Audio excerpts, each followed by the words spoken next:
Euro speaker နဲ့ပတ်သက်ပြီးတော့အတွင်တို့ဘာရဲ့မေးများကြလဲ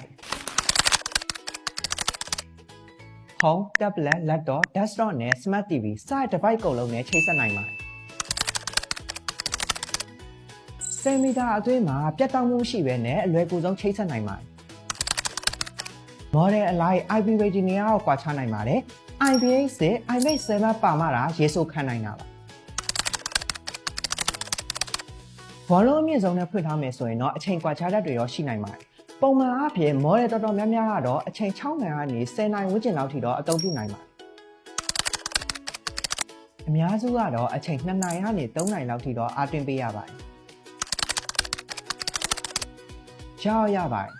ဒါပေမဲ့ speed ကအားသွင်းနဲ့အသုံးပြုတာကြာလာတဲ့အခါမှာတော့ရေရှည်မှာ battery နဲ့ပတ်သက်တဲ့ပြဿနာတွေတော့ဖြစ်လာနိုင်ပါတယ်စောင်းတွေမှာ speaker တွေအကုန်လုံးကိုအာမခံတစ်နှစ်ပေးထားပါတယ်အတွင်တို့ရုံမှာ service center လေးရှိအောင်မလို့တစ်နှစ်အတွင်း error တစ်ခုဖြစ်ခဲ့မယ်ဆိုရင်လည်းပစ္စည်းဖို့လက်က fee နဲ့အများဆုံးပြန်လည်ပြင်ဆင်နိုင်မှာပါ